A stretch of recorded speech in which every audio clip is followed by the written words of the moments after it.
Hola a todos y todas, bienvenidos a la clase de física.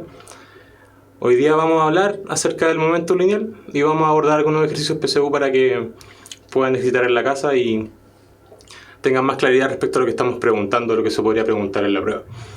El enfoque de la clase hoy día tiene que ver con la definición de conceptos. Vamos a hablar un poco acerca del momento lineal, de los choques elásticos, de los choques inelásticos y finalmente vamos a terminar con 3 preguntas PSU. Vamos a intentar que sea un análisis certero de eso y podamos llevar un poco más a cabo la clase. ¿Ya? Vamos a comenzar entonces. Los objetivos de la clase hoy día son definir el concepto de lo que es un momento lineal o la cantidad del movimiento y cuáles son sus aplicaciones. Definiremos el concepto de impulso. Comprenderemos cómo se aplica esto en la conservación del momento lineal. Definiremos los tipos de choque y además sus características, como ya lo había comentado antes. Me presento, soy Raúl, soy el nuevo profesor para quienes están preguntando, para Planck. Les aviso que desde hoy yo voy a ser el nuevo profesor de física. Esperemos continuar todas las clases que nos quedan con ustedes. Así que entremos en materia. Bueno, vamos a empezar un poco el repaso de algunos conceptos. Vamos a hablar de la masa. ¿Qué es la masa? Es una magnitud que finalmente expresa la cantidad que tiene de materia un cuerpo. Esta se mide un poco por la inercia y determina la aceleración producida cuando existe una fuerza aplicada sobre él. Bueno, entremos en materia. ¿Qué es la cantidad de movimiento? Gracias, gracias Planck por el saludo. La cantidad del movimiento o momento lineal tiene que ver con la magnitud física que mide y describe el movimiento de un cuerpo y considera la masa y la velocidad. La cantidad de movimiento es un vector, por tanto tiene módulo, dirección y sentido. Y se representa por la letra P, y es igual a la masa por la velocidad.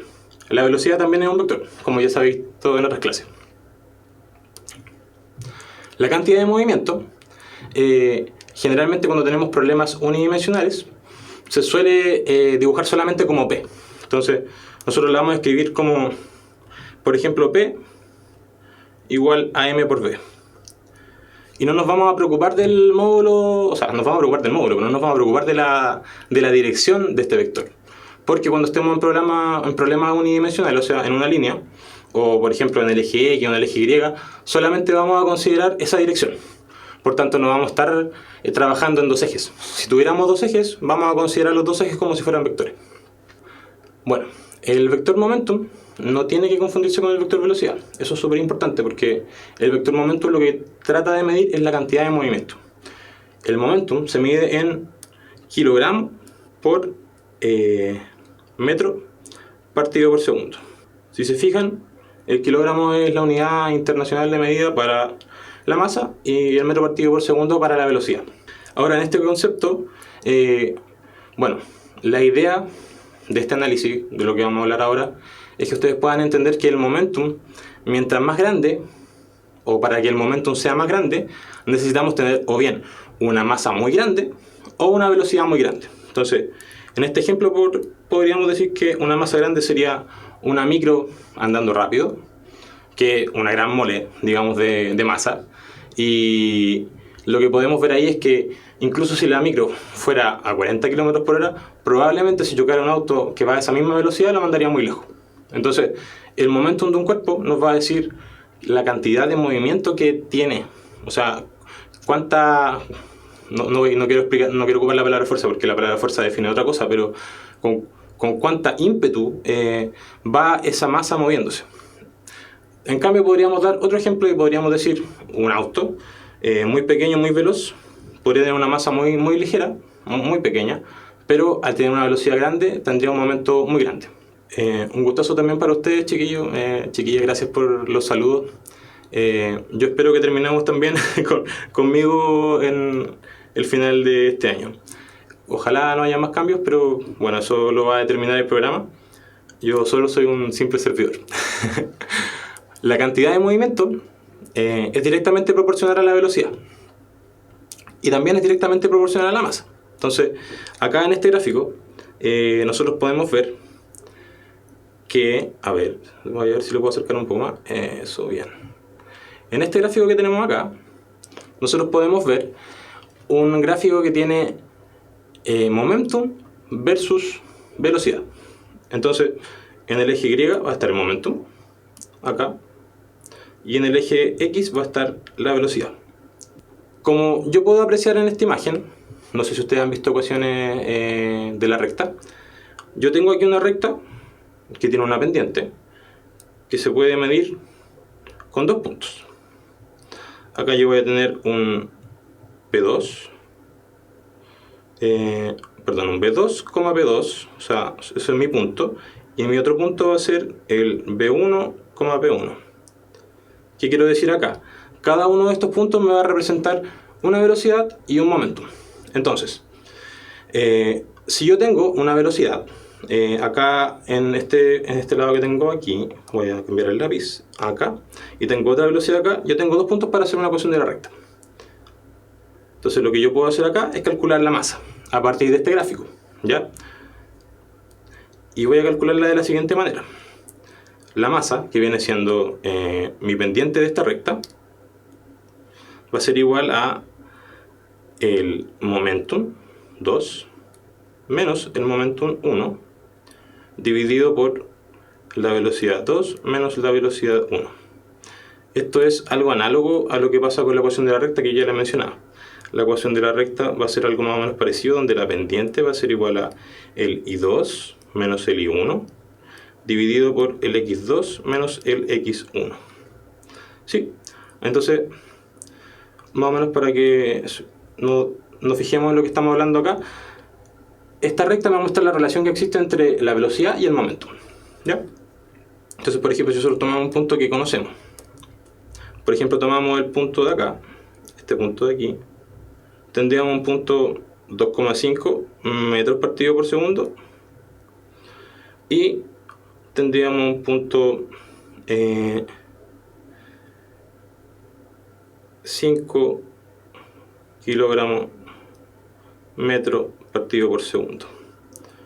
Si yo quiero sacar la pendiente, o digamos la masa en este caso, lo que tendría yo sería que la masa va a ser igual a 5. Voy a ocupar el punto 0,0 porque parte de aquí es 0,0. ¿Ya? Entonces vamos a ocupar el 0,0, por tanto me va a quedar 5 menos 0 dividido 2,5 menos 0. ¿Me están siguiendo la idea? Bueno, esto me daría 5 dividido 2,5. Y por tanto, lo que tengo yo acá es que mi masa va a ser de 2 kilogramos. Entonces, repasando esta lámina, nosotros estamos diciendo hoy día que el momentum es proporcional a la velocidad y el momentum es proporcional también a la masa. Vamos a devolver la diapositiva. Muy bien. Ya, entonces ahora vamos a hacer un ejemplo. Sí, en este caso voy a volver a la página anterior. La pendiente es la masa en este gráfico, porque lo que tú estás graficando, Blanc, es el momentum dividido la velocidad.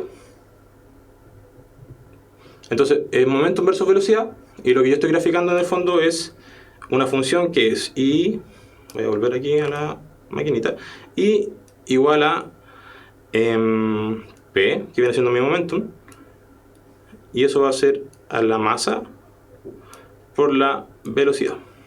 ¿Ya?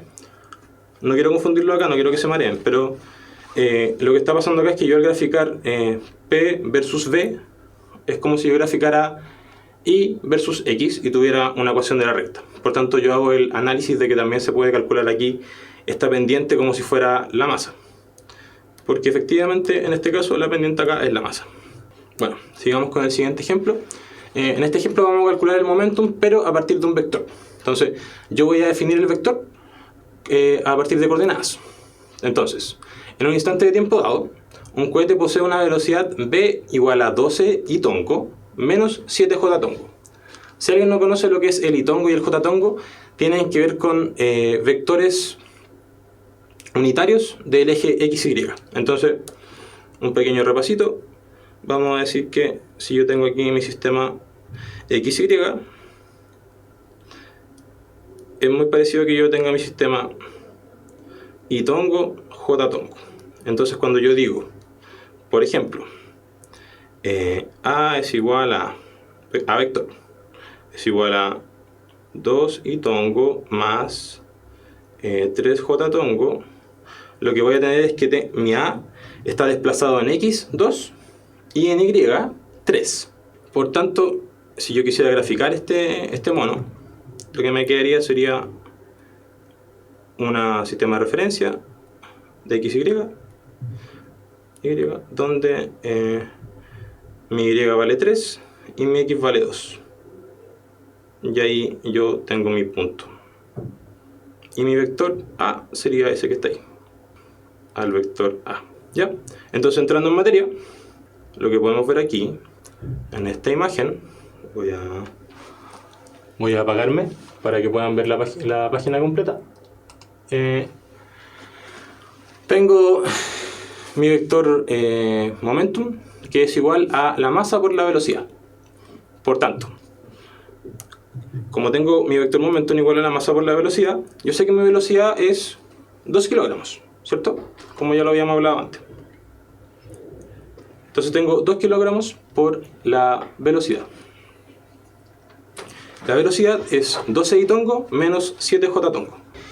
Entonces, lo que yo tengo es 12 y tongo menos 7j tongo. Por tanto, voy a multiplicar estos 2 kilogramos por cada uno de estos vectores. Y me va a quedar 2 por 12 y tongo, que es 24 y tongo, que es lo que tengo acá, menos 14j tongo, que es lo que tengo aquí. Kilogramo por metro partido por segundo.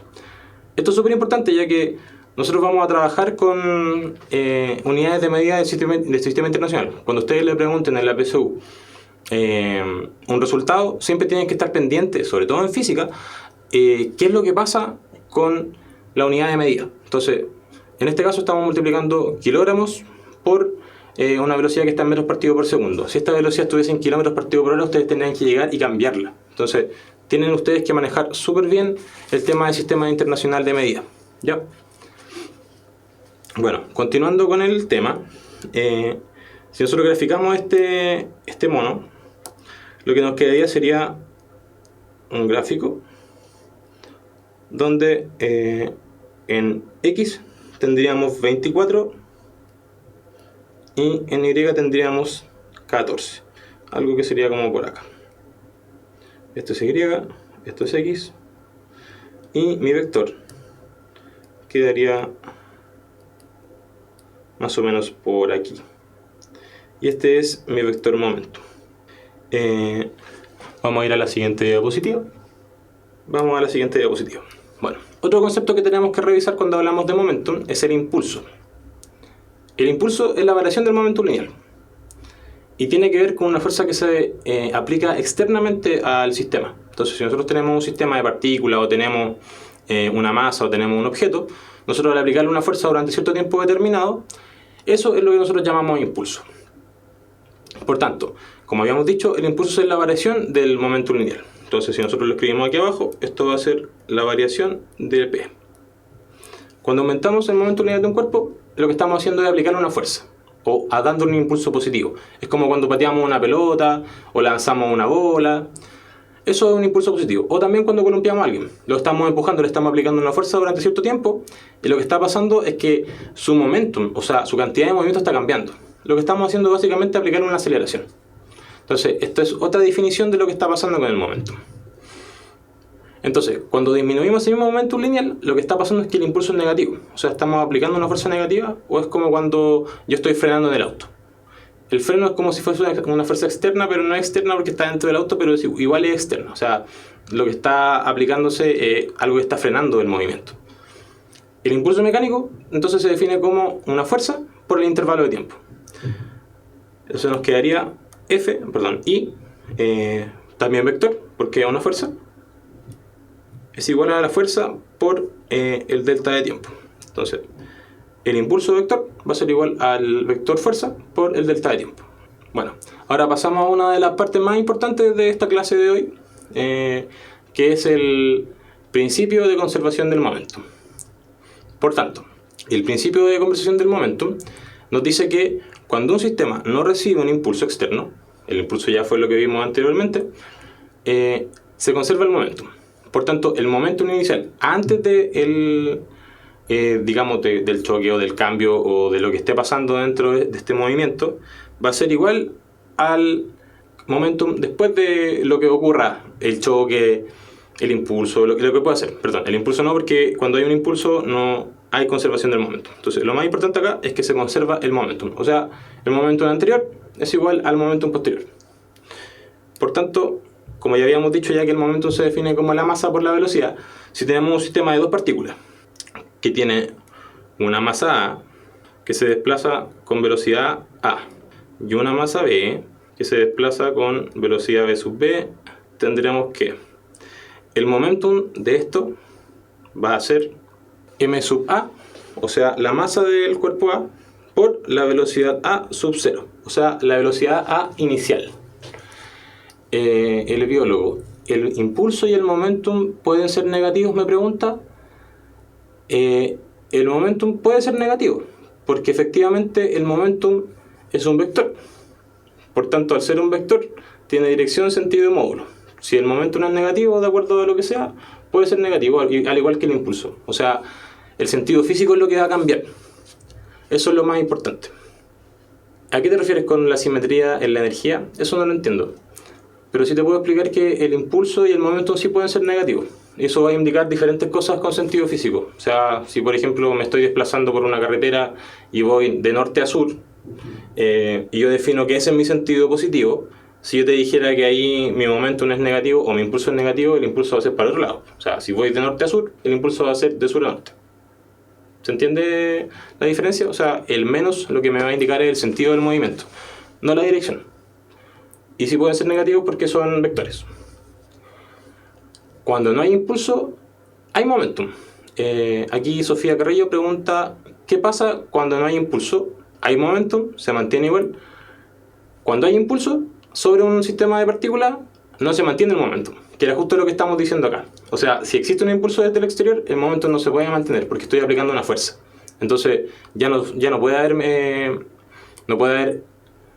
mantenerse el momentum. Eso es. Y lo que pasa es que si no hay impulso puede haber momentum, porque el momentum tiene que ver con la masa y la velocidad. Entonces, si no hay impulso, lo que tengo yo es un cuerpo desplazándose con cierta masa a cierta velocidad. Planck me pregunta de que la energía se podía explicar con tres simetrías: la angular, el tiempo y el momento lineal, ya que la energía siempre se conserva. Tiene que ver, pero eso lo vamos a ver más adelante. O sea, hay un momento angular que se conserva y también hay un momento lineal que se conserva, pero tiene que ver siempre con que no existan fuerzas externas aplicándose. Entonces, eso es lo más importante. O sea, si nosotros no tenemos fuerzas externas aplicándose, lo que va a ocurrir va a ser que no va a modificarse el momento, que es como lo que estamos hablando ahora. No sé si entiende la pregunta. Si no estoy respondiendo de lo que tú me estás preguntando, pregunta nomás, ¿ya? Bueno, voy a seguir acá explicando lo que pasa acá. Habíamos dicho que teníamos la masa A aquí y teníamos la masa B, y van a chocar y cada uno va con cierta velocidad. Pero hay una velocidad anterior al choque y una velocidad posterior al choque. Entonces tenemos la masa A por la velocidad A sub 0, que viene siendo la velocidad A inicial, y tenemos la masa B por la velocidad B inicial. Aquí lo que ocurre es que yo podría tener un sistema de dos partículas como podría tener un sistema de n partículas. Entonces yo puedo generalizar este caso. Entonces yo en este caso voy aquí a hacer la generalización. Tengo la sumatoria. No se mareen con este número porque solamente representa una sumatoria de cierto ángulo. Voy a exponerme porque todavía no ocupo la otra parte de la pantalla. Entonces lo que tengo acá yo es una sumatoria de el subíndice I igual a 1 de todos hasta n de la masa sub I por la velocidad I sub 0. ¿Ya? ¿Qué quiere decir esto? Que esto va a sumar todas las partículas con masa sub I, donde I va a ser desde 1 hasta n, o sea, tengo n partículas. ¿Sí? Como tengo muchas partículas, tengo n partículas, y cada una va a tener una velocidad sub I, y cada una va a tener una masa sub I. Y ese subíndice I me va a indicar el número de la partícula. Es como que yo tenga un set de partículas m1 con velocidad 1, m2 con velocidad 2, m3 con velocidad 3, así hasta llegar a m(n) con velocidad n. O sea, voy a tener m(n) velocidad sub n inicial. Entonces, tengo la velocidad I inicial y eso va a ser igual a la masa A multiplicada por la velocidad A final más la masa B multiplicada por la velocidad B final. Fernanda, sí, vamos a ver choques en esta clase, pero eso viene como en 2 diapositivas más.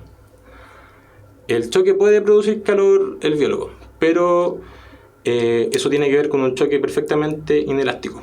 Entonces, lo que generalmente sucede acá, lo vamos a ver en un par de diapositivas más, es que la energía se libera en ese choque de forma de calor.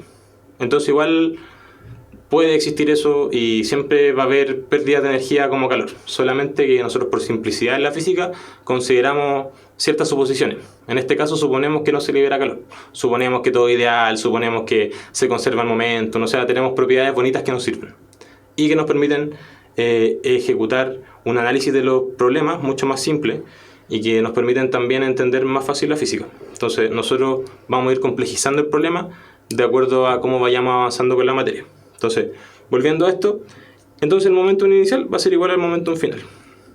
Y tomando esta misma idea de la sumatoria, entonces la sumatoria de todos los m sub i por b sub i sub 0 va a ser igual a toda la sumatoria de todos los m sub i por los b sub... Voy a ponerle k para que sea distinto acá. Este subíndice va a ser k y va a partir desde 1 y va a ser m sub k por b sub k final. Entonces, escribiéndolo acá, la ecuación arriba. Y ahora sí me voy a salir porque si no, no van a ver nada. Lo que voy a tener va a ser... Voy a volver a escribir lo que escribo abajo. La sumatoria de i igual a 1 hasta n de m sub i por velocidad sub i sub 0 igual a la sumatoria de los k desde 1 también de los m sub k por los b sub k final, ¿cierto? Entonces lo que voy a tener ahí va a ser, lo voy a escribir con otro color para que se note más, con el verde. Me va a quedar eso de aquí, va a ser igual a m1 por b1 sub 0 más m2 por b2 sub 0, b2 sub 0 más m3 por b3 sub 0 más, y puntito, puntito, puntito, m sub n b sub n sub 0. Esto es la generalización de lo que nosotros estábamos hablando delante. Y eso va a ser igual, y ahora lo voy a escribir con azul para que definamos que uno es el momentum, este es el momentum, la sumatoria de momentum inicial igual a la sumatoria de momentum final. Y esto de acá va a ser m1 por b1 sub f más m2 por b2 sub f más puntito, puntito, puntito, más m sub n, o sea, la masa sub n, por la velocidad sub n final. Entonces, como habíamos dicho antes, esta es la generalización del caso de las dos masas. Entonces, si yo tengo dos masas, ocupo esta ecuación que está acá, ¿cierto? Súper simple. Con dos masas tengo la masa A, la masa B, velocidad A, velocidad B, velocidad A inicial, velocidad B inicial, velocidad A final, velocidad B final. Y listo, no me complico más. Si tengo más de una masa, ocupo esta ecuación que está acá. Esta ecuación generalmente en la PS1 les va a salir algo tan largo, pero es bueno que tenga la noción de que existe la conservación del momento mucho más allá de dos partículas. Y esto es lo que quiero que quede súper claro para que podamos hacerlo mucho más simple el resto de la clase. Bueno, continuando, ahora lo que preguntaba Fernanda de los choques. Entonces, Fernanda, para explicar esto, existen dos tipos de choque básicamente: el choque elástico y el choque inelástico. ¿Ya? El choque elástico, lo que sucede es que se conserva la energía cinética total de las partículas, y el choque en ese caso se considera elástico. Entonces lo que va a pasar va a ser que la energía cinética inicial va a ser igual a la energía cinética final. Ahí lo noté como acá. No hemos definido todavía la energía cinética, pero yo se lo voy a definir aquí arriba. La energía cinética va a ser K igual a 1/2 de la masa por la velocidad al cuadrado. ¿Ya? Esto es súper importante porque muchos de los problemas que ustedes pueden realizar con fuerza o con momentum van a llevar un poco de analizar también lo que pasa con la energía cinética. Bueno, en este caso la conservación del momentum lineal y de la energía cinética van a determinar totalmente la velocidad de cada partícula. Por tanto, si nosotros tenemos estas dos ecuaciones, podemos hacer un sistema de dos ecuaciones. Hay cosas que conocemos y cosas que no conocemos. Y vamos a tener la conservación de la energía cinética, que es la que ustedes pueden ver aquí, que en el fondo va a ser sumar la energía cinética de A, del cuerpo A, más la energía cinética del cuerpo B, inicial, de nuevo. Y eso va a ser igual a la energía cinética del cuerpo A final, más la energía cinética del cuerpo B final. Y acá abajo tenemos lo mismo que habíamos tenido en la slide anterior, que era que se conserva el momento. Entonces, acá tenemos de nuevo la conservación del momento. Bueno, hay casos en que tras el choque ambas se van a seguir moviendo con igual velocidad, distinta velocidad, diferente sentido. Pueden existir muchos casos en el tema de choque elástico. O sea, yo puedo, por ejemplo, el típico caso del que hay una bola de billar que le pega a otra bola, y la bola que le pegó se queda en el lugar y la otra sale a disparar. Eso ocurre muchas veces, ¿ya? Entonces, la suma de sus momentos lineales tiene que permanecer sí o sí constante. Eso es lo más importante. O sea como sea el choque, mientras sea elástico, la suma de los momentos lineales tiene que ser igual antes y después del choque. O sea, hay conservación de momentum y aparte hay conservación de la energía cinética. Planck, la conservación del momento lineal tiene que ver con mientras yo no le aplique un impulso, ninguna fuerza externa, se va a mantener el momento lineal. O sea, si yo realizo una ecuación donde yo sumo las masas multiplicadas por las velocidades, eso tiene que ser igual a las masas multiplicadas por las velocidades, pero después del choque. Entonces van a haber unas velocidades antes del choque y velocidades después del choque. Generalmente las masas no se modifican. Lo que podría ocurrir, por ejemplo, el ejemplo de los fuegos artificiales, que una masa se va desplazando hacia arriba y se desprende y se separa en dos, por ejemplo. Y cada uno de los pedazos sale con una dirección y un sentido y salen disparados, y eso es un tema mucho más difícil, pero en el fondo se puede analizar igual. O sea, es como algo que va en una masa junta y de repente se separa en dos masas. Eso puede existir igual. Es un ejemplo un poco más difícil, pero tiene que ver igual con eso. Al igual que cuando dos cuerpos chocan y se mantienen unidos, también puede pasar eso. O sea, van juntos, o sea, van separados, chocan y de repente los dos se mueven juntos con una velocidad diferente a la que llevaba cada uno solo. Lo que tiene que pasar es que la ecuación se cumpla, que es la ecuación que teníamos en esta slide, la que está acá. Esta de acá. Esta ecuación tiene que cumplirse siempre que sea siempre que haya conservación del momentum y que haya choque elástico, esa ecuación se tiene que cumplir sí o sí. ¿Ya? Bueno, en el choque inelástico también se cumple la conservación del momentum, pero lo que no se conserva es la energía cinética. ¿Ya? La energía cinética no se conserva. Entonces, la energía cinética inicial va a ser diferente de la energía cinética final. Eso es súper importante.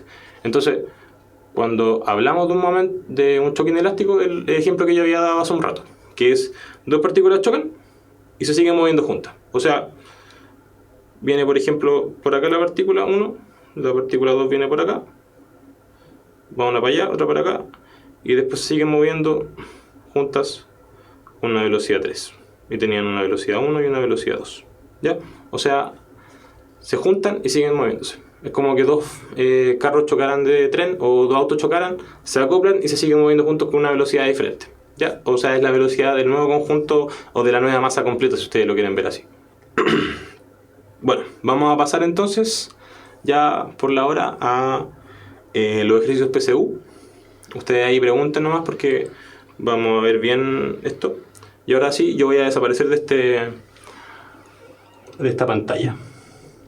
Entonces, el primer ejercicio PSU es del 2012 y dice así: un objeto de masa m se deja caer libremente desde una altura h, llegando al suelo con un momentum lineal o cantidad de momentum de magnitud p. Ya. Entonces, vamos por parte. Tenemos un objeto de masa m, ¿cierto? Y se deja caer libremente desde una altura h. O sea, yo tengo acá una altura h hasta el suelo, ¿cierto? Y dice, llega al suelo con un momentum lineal igual a p y una energía cinética igual a k. Entonces, esta es mi energía cinética y este es mi momento. Entonces me dice, ¿desde qué altura se debe dejar caer el mismo objeto para que llegue al suelo con un momentum lineal de magnitud 4p y energía cinética 16k? Entonces, la energía cinética, como ya habíamos dicho, es igual a k, un medio de m por la velocidad al cuadrado. Entonces yo sé que esta masa en algún momento aquí lleva una velocidad. No sabemos todavía cuál es, ¿ya? Entonces lo que podemos hacer nosotros es despejar esa velocidad. O sea, decir, en función de k, ¿cuánto vale la velocidad y qué tiene que ver con h? ¿Ya? Digámoslo así. Entonces, cuando yo tengo un objeto y lo dejo caer como caída libre, yo también tengo cierta energía. Acá yo tengo una energía potencial, de la cual todavía no hablamos, pero se escribe como U sub G, y eso es M por G por H. ¿Ya? ¿Me sigue la idea? Entonces, una masa tiene cierta energía potencial y ahí la tengo. Entonces, plan, ahí está, fíjate bien que yo aquí lo que estoy haciendo es una igualación de energía. Así vamos a resolver esta ecuación. Podemos en realidad seguir estos caminos, pero revisémoslo así para que se entienda mejor y tengan otras herramientas también para resolver los ejercicios. Entonces, tenemos la energía cinética, que habíamos dicho que es un medio de mv cuadrado, y tenemos el momentum, P, que es igual a m por v.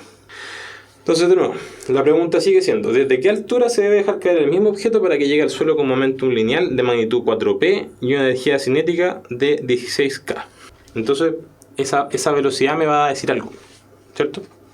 Yo tengo una velocidad que en el fondo me está diciendo algo. Entonces, podría, por ejemplo, trabajar con ecuaciones lineales, ¿ya?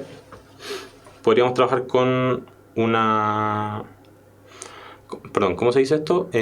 Con proporciones, ¿ya? Eso es una forma de calcularlo. Entonces, lo que vamos a hacer acá es que, por conservación de la energía la energía potencial en H, acá arribita, va a ser igual a mgh y tiene que ser igual a la energía que está abajo cuando llega aquí al final, que es un medio de mv cuadrado. Entonces lo que yo voy a hacer acá, voy a sacar m y me va a quedar que v va a ser igual a la raíz de 2gh, ¿cierto? Entonces, para que yo tenga un momentum lineal de magnitud 4p, lo que tiene que pasar es que esta velocidad tiene que cuadriplicarse, o sea, se tiene que multiplicar por 4. Y para que la energía cinética sea de 16k, esta velocidad también tiene que multiplicarse por 4, porque al estar elevada al cuadrado va a ser 16, ¿cierto? Entonces, ya descubrimos ya lo que tiene que pasar. La velocidad se tiene que cuadriplicar.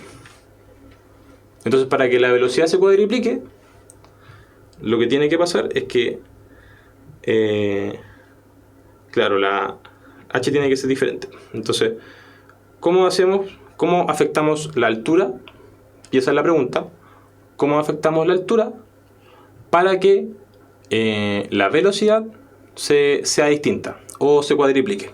Entonces, para que nosotros pasemos de v a 4v, lo que tiene que pasar es que h pase a ser algo, ¿ya? Y eso es lo que nosotros estamos buscando.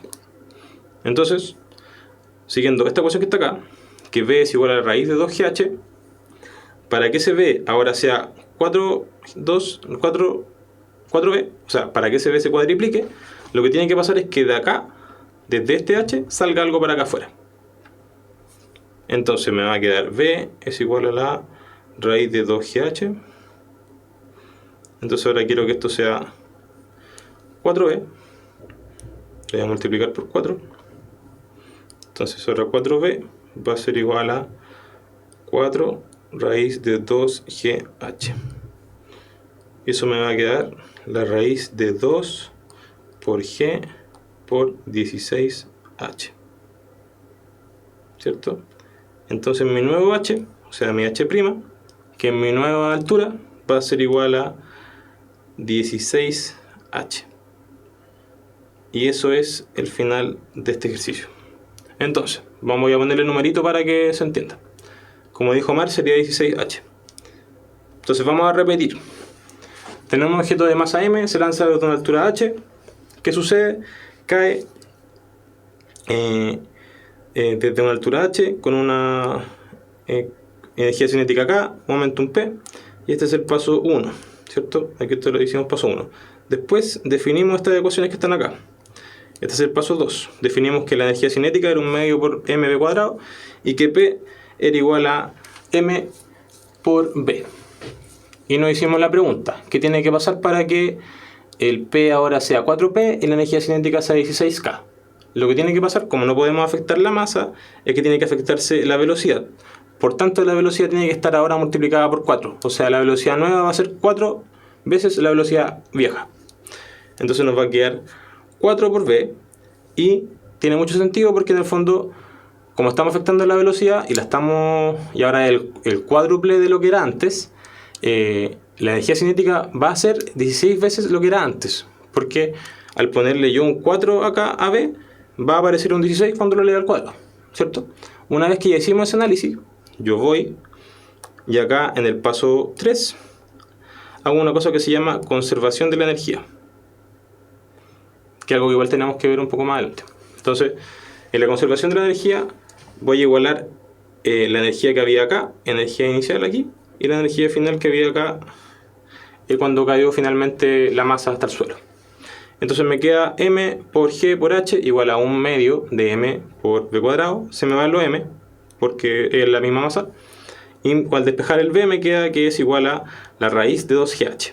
Entonces, ahora que yo ya conozco esto que tengo aquí, me voy al paso 4 y me hago la pregunta.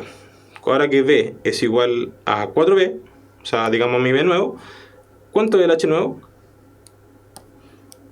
Y el h nuevo lo puedo calcular de acá. Tomé esa misma ecuación que tenía arriba, y este sería el paso 5.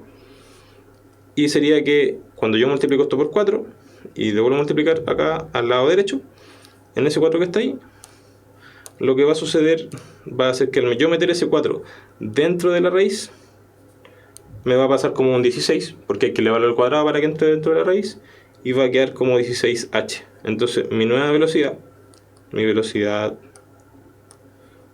v', o mi velocidad nueva si le quieren llamar así, va a ser igual a raíz, que tengo acá, de 2g por la nueva altura, que es 16h. Y acá, como lo habíamos visto, está el resultado. h' o h nuevo va a ser igual a 16 veces h, que era lo que había dicho Omar. Bueno, pasemos al siguiente ejercicio. Ya nos queda poco tiempo, así que vamos cerrando la clase. Este es un ejercicio no de aplicación, sino que de materia.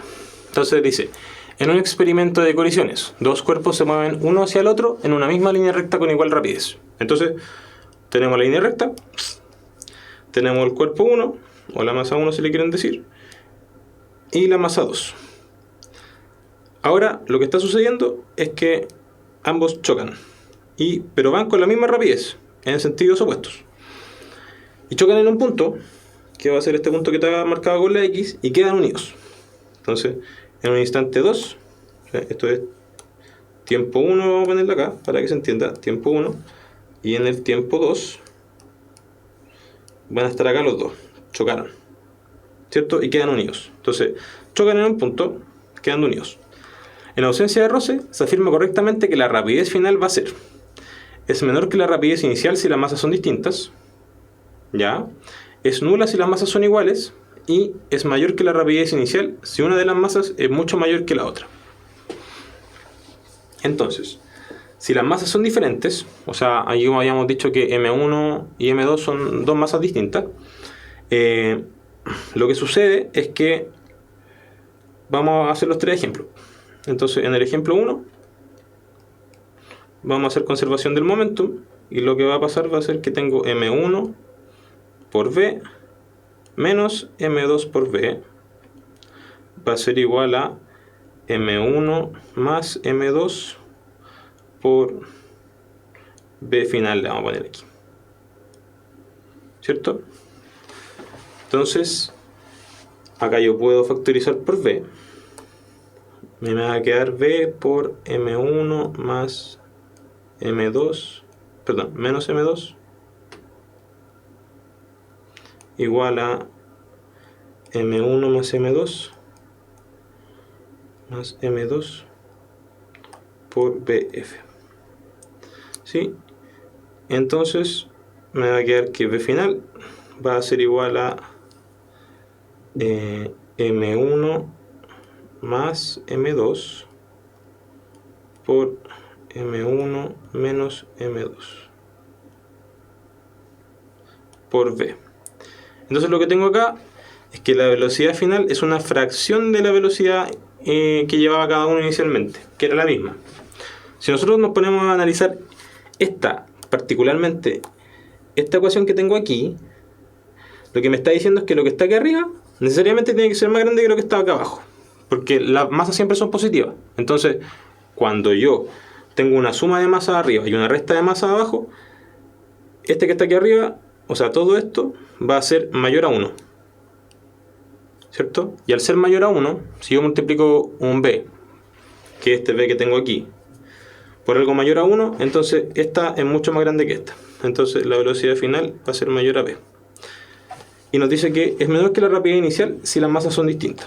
Entonces la rapidez final no es menor que la masa inicial, sino que es mayor. Entonces es mayor, y por tanto esta es falsa.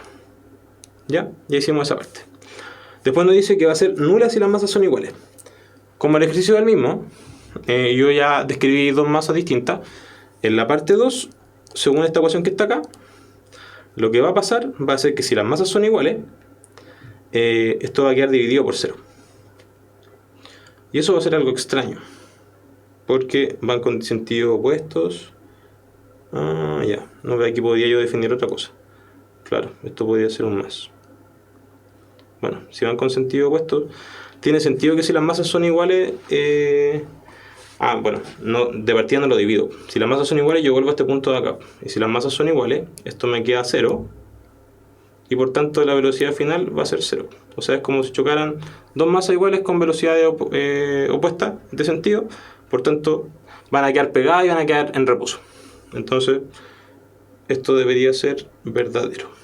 Entonces, hasta el momento tenemos 2 y la 1 es falsa.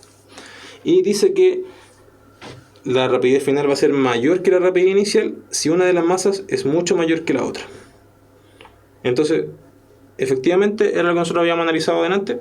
Si la primera es falsa, entonces la 3 es verdadera. Por tanto, la respuesta correcta va a ser 2 y 3. Bueno, vamos a ver el último ejercicio de hoy día. Ya con esto nos vamos. Dice, dos cuerpos M y N de masas iguales se mueven con rapideces V sub M y V sub N. Si el cociente entre la energía cinética de M y la de N es 4 a 25 respectivamente, entonces la razón entre sus rapideces es... Entonces vamos por partes. Tenemos dos cuerpos M y N. M y N. y se mueven con rapideces V sub m y V sub n.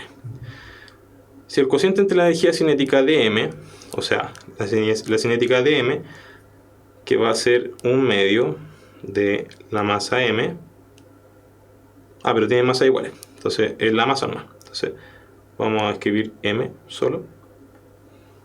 ¿Esto tiene borrador? ¿No? Sí, hay borrador. Entonces borramos acá. Borramos aquí todo esto. Entonces aquí vamos a borrar también. Ya. Entonces vamos a escribir de nuevo esto. Entonces si yo tengo la cinética de la masa m, va a ser igual a 1/2 de m v sub m al cuadrado. Y la cinética de la masa n va a ser 1/2 de m v n cuadrado. Y dice que la relación entre estas dos, entre esta y esta, es de 4 a 25. Entonces ahora ya tengo una proporción. Ya con eso tengo todo. Entonces la cinética de m va a ser igual, dividida por la cinética de n, es, si dividimos estas dos cosas, se nos van los 1/2, se nos van las masas que son iguales, y nos va a quedar su velocidad al cuadrado dividido la velocidad de n al cuadrado. Y eso está en una relación de 4 es a 25.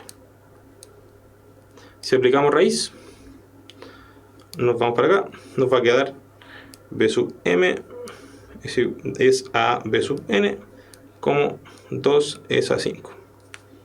Y con eso tenemos la relación entre las rapideces, que era lo que nos estaban pidiendo. Entonces la relación entre las rapideces es la alternativa B, 2 es a 5. ¿Ya? Bueno, con eso finalizamos la clase de hoy día. Espero que se haya entendido, que les haya gustado.